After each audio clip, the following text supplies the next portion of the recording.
Did you know that gladiators rarely died in battle? That daylight savings time was originally intended for bug collecting? And that the man who created the headless horseman also invented Santa Claus? Learn the truth behind these and much more in my new book, Facts That Aren't True. Link in the description.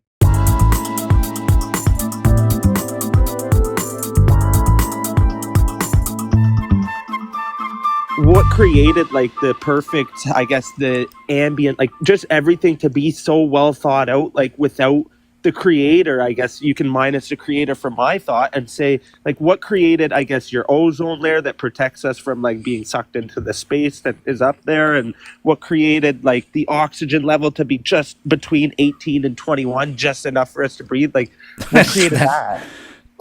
Well, life is the answer for both of those things, but what you're thinking about this backwards. Life adapts to the conditions that it finds itself in, not the other way around. So on our planet, for example, we have dug miles into the Earth's crust. This is done mostly in the oceans, and when we pull out those rocks, those core samples or whatever. Mm-hmm. From, again, miles below the ground, we find living things in it. There's a really cool Kurzgesagt video about this, about how we're finding this entire ecosystem of living things that are just in the fucking crust of the earth, where it wouldn't make sense that anything could live. So we find life in darkness, where there's no sunlight, and at extreme pressures. We find life in boiling hot acid. We find life in Antarctica. We find life in Death Valley. We find life in places where it rains once every 100 years. We find life in places where it rains every single day. So this thing that the conditions were just perfect is not at all how things work.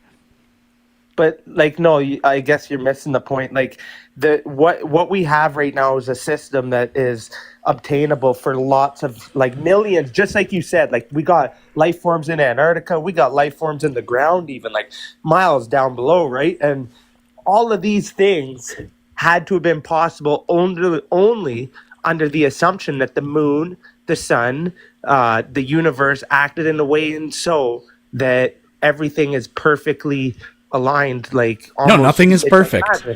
If the whole Earth, if temperatures on this Earth were 50 degrees colder than what they are today, and the whole surface of the Earth was covered in ice, there could absolutely still be life on the bottom of the oceans. Nothing's perfect. No, but I'm just saying, from the Big Bang, what created your ozone layer? Like, what's the belief? Life created it? Yeah, because oxygen is too reactive.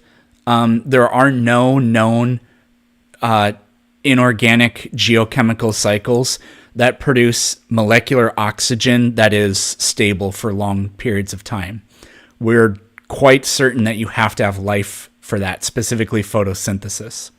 Oh, hold on. I'm in layman's terms. So you're saying that the trees on the ground in the planet over time created that atmosphere? No, just the oxygen. And most of the oxygen comes from algae in the oceans. Trees don't contribute that much.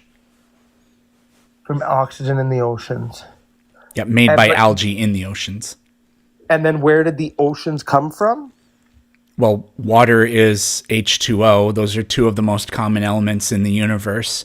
Funny enough, Earth's the water source for Earth's oceans, that's still really mysterious because the isotopic composition of Earth's water is not like the meteors and asteroids and comets in our neighborhood of space.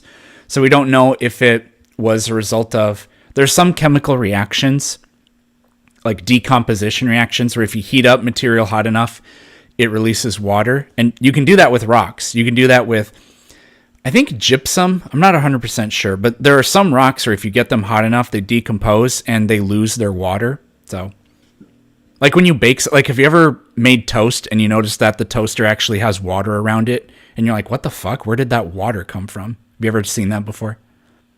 I've seen water, yeah, like just from spilled dishes, cleaning dishes and stuff like that. But no, not from doing dishes.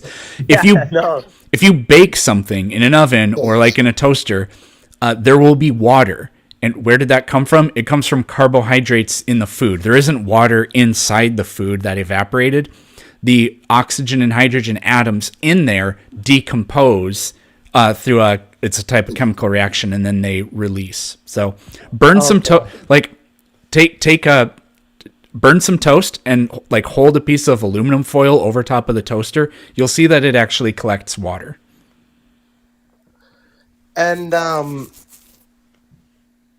so, like, what would you say we're going to evolve into next, man? Like, if this is evolution is true, what are humans going to become? Oh, I feel like whatever humans become, it'll be, how do I want to say this? Hold on. Yeah. Somebody's having fun. Yeah, the kids are playing today. Yeah. Home today. So I don't think the next step for humans is to become something other than like a primate or something. Like it'll be almost unbiological. Whatever our evolution is going to be, it's going to be supplemented by technology, and then we're going to enter a category that is beyond categorization. I feel like. Isn't like I don't know too much about evolution, but like isn't evolution just not like it's not your choice? Like we're gonna evolve whether you like it or not. Like we became humans from I'm not sure what like stage 8, but we became it by choice. It wasn't by choice, like it had to happen. So if evolution is true, like we should see signs of I don't know. What would you call that in the evolution world? Transmogrification? Come on, someone in the chat knows what I'm talking about here. Like we would have to start changing, wouldn't we? If we use a scientific method, which is so like, not necessarily something and look at it. Yeah, not necessarily, because if our environment doesn't dramatically change, then there's no reason for us to change, because evolution is driven by selective pressure, right? So like horseshoe crabs have been very broadly the same for an extremely long time because their environment, coastal seas, has remained mostly unchanged for that vast majority of time. Now, humans, again, it's weirdly, the thing with humans is eventually I think we'll have the medical technology to intervene in this. But for humans, because we're exempt from that, things that are normally, like when, I don't know how old you are, but like I'm in my early 30s. Yeah, when my grandparents were my age, having diabetes meant you were going to die when you were 50 years old or less than that. Whereas today, that's not the case at all because of medical intervention. And there's all kinds of examples of things like that. So those types of things might actually be becoming more common in us because of what's no longer a death sentence. Another funny thing is humans are actually getting shorter. Humanity reached peak height in the 80s, and we don't know why that is, but one of the prevailing thoughts is because so few people die in early childhood now compared to a long time ago. People who normally would have died young grow up, and the reasons that they may have died young would have stunted their growth as adults. But now that these people are living, we're actually getting shorter. So I guess I got some of your points. I'll go look at some stuff here. But I just kind of want to end with like just a small little observable experiment with me from you in your house. So when you look at your own self in the mirror, you know that your mom and dad created you, right? I'm just going on a little bit of creationism. You know that your mom and your dad created you, right? Yeah. Just from obviously, like you didn't remember it, but you obviously know mom, dad. They were my parents. That's where I came from, right? I mean, I didn't know that. I mean, I didn't know that when I was a kid because I didn't know how any of that worked, and then I learned, how it works, yeah. And then I intuited it.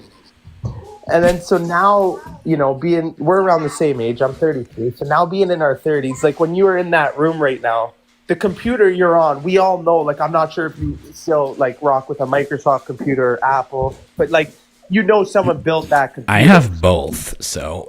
Oh, nice. Yeah, no, that's nice, man. So that someone invented that and created it, right? Right. Like therefore the universe has to be created.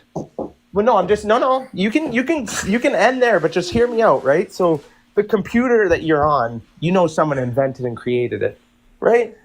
Even like the processors inside, it was somebody else. Like somebody else had to, put their parts into helping creating it, right?